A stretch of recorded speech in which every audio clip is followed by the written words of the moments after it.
প্রস্রাবের সাথে রক্ত যাওয়া, আমরা তাকে বলি হেমাচুরিয়া। তো প্রস্রাব, রক্ত মিশ্রিত প্রস্রাব আর প্রস্রাবের দ্বারে যে রক্ত যাওয়া এক জিনিস না। কিন্তু অনেক সময় দেখা যায় যে অনেক প্রস্রাবের দ্বারের ইনজুরি থেকে, প্রস্টেটের ইনজুরি থেকে বা প্রস্রাবের থলির মুখ অথবা প্রস্রাবের থলিতে যদি কোনো আঘাতপ্রাপ্ত হয়, তাহলে সেখান থেকে ফ্রেশ রক্ত প্রস্রাবের দ্বার দিয়ে যেতে পারে। আমরা তাকে পার ইউরেথ্রাল ব্লিডিং বলি। অনেক ক্ষেত্রে দেখা যাচ্ছে যে ফিজিক্যাল রিলেশনের পরেও অসাবধানতা বশত পুরুষাঙ্গ ক্ষতিগ্রস্ত হয়, ফ্র্যাকচার হয়, ভেঙে যেতে পারে, সেখান থেকেও প্রস্রাবের সাথে অনেক সময় ব্লিডিং হয়। তো আমরা প্রস্রাব, আবার দেখা যাচ্ছে সেক্সুয়াল রিলেশনের পরেও বীর্যের সাথে অনেক সময় রক্ত যেতে পারে। তো সুতরাং প্রস্রাবের সাথে রক্ত যাওয়া বা রক্ত মিশ্রিত প্রস্রাব বা পার ইউরেথ্রাল ব্লিডিং অথবা বীর্যের সাথে রক্ত যাওয়া কিন্তু ভিন্ন ভিন্ন ধরন। তা আমরা প্রস্রাবের সাথে রক্ত যাওয়াকে আমরা কোনো কোনো ক্ষেত্রে স্বাভাবিক ধরলেও বেশিরভাগ ক্ষেত্রেই কিন্তু একটা অস্বাভাবিক, এবং অবশ্যই সেই রোগীকে ঠিকমতো পরীক্ষা নিরীক্ষার মাধ্যমে তার কি কারণে প্রস্রাবের সাথে রক্তটা যাচ্ছে সেটা নির্ণয় করা খুবই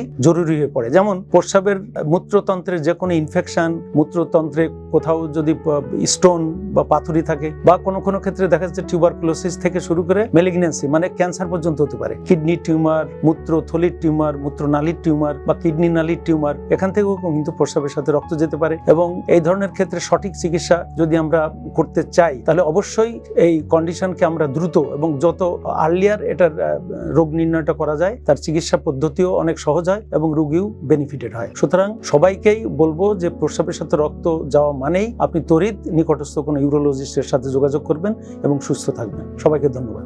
সুস্থ জীবন, সুন্দর পৃথিবী।